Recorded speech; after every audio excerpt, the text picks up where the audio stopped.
Bonjour et bienvenue pour cette 9e vidéo du défi 26 semaines pour 26 conseils et astuces voyage. Et aujourd'hui j'avais envie de partager avec vous une petite astuce concernant l'hygiène en voyage.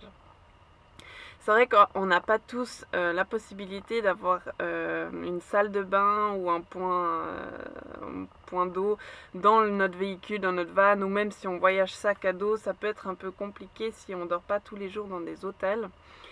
Euh, Compliqué, oui, de se laver ou de prendre une douche chaque jour. Et d'ailleurs, vous êtes plusieurs à m'avoir demandé comment justement je faisais pour me laver dans ce van, en voyageant avec ce van qui n'a pas de douche justement. Alors c'est pour ça que j'avais envie de partager avec vous 3 petites astuces qu'on a développées avec Mauricio pour rester propre en voyage. Astuce numéro 1, c'est les lingettes.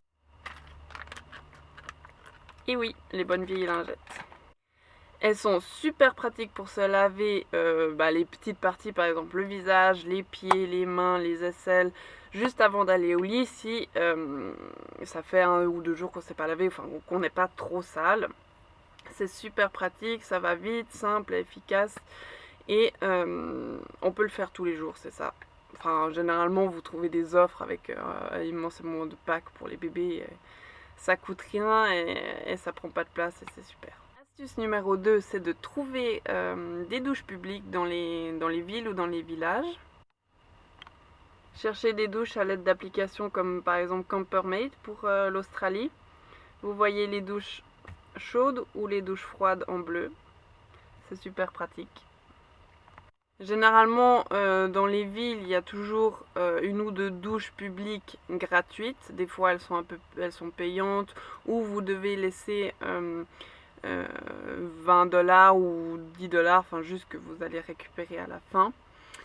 Dans les stations essence, dans les touristes info, enfin si vous n'avez pas d'application, vous pouvez toujours chercher sur internet, vous allez trouver les informations ou même vous balader et demander aux touristes info, dans les stations, enfin voilà. Généralement, il y en aura toujours au moins une. Et l'avantage avec l'Australie, c'est que il y a l'océan tout près, donc du coup des douches. Et ça, c'est aussi pratique. Vous faites une petite baignade, et quoi de mieux de se doucher après s'être baigné dans la mer salée. Peut-être le désavantage avec ça, c'est le manque d'intimité. Donc du coup, vous pourrez compenser avec les douches chaudes gratuites ou pas gratuites dans les grandes villes. Mais du coup, le désavantage, c'est que s'il fait pas beau, ben voilà. Avec ces douches publiques et extérieures, c'est que ça peut... c'est compliqué, quoi. Vous n'allez pas vous doucher alors que c'est la tempête dehors. Et voilà, c'est pour ça que j'ai la 3e astuce. Donc, astuce numéro 3, c'est la douche solaire portable.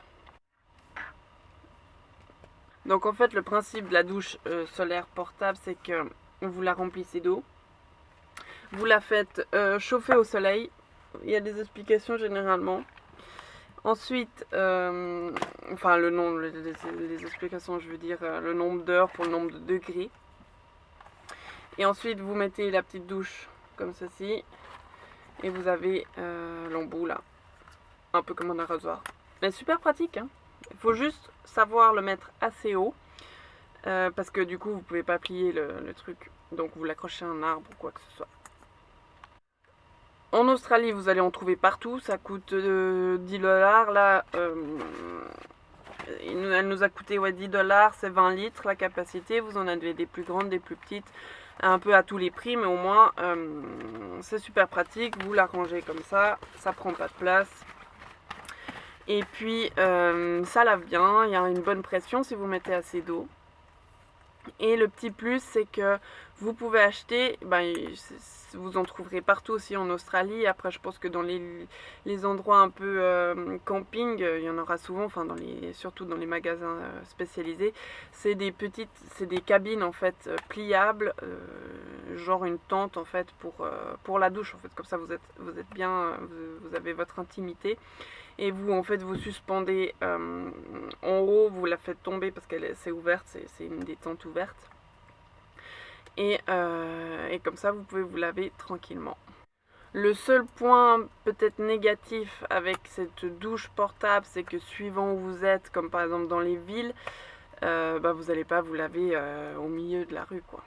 Mais c'est toujours pratique pour en dehors, si vous êtes en road trip justement, vous trouverez toujours un coin de brousse ou je sais pas quoi, un coin au bord de la route où il n'y a personne qui passe et voilà, ou même au bord de la plage, hein. En Australie, généralement, ils ont l'habitude de voir les voyageurs en van se doucher à côté de leur van. Voilà.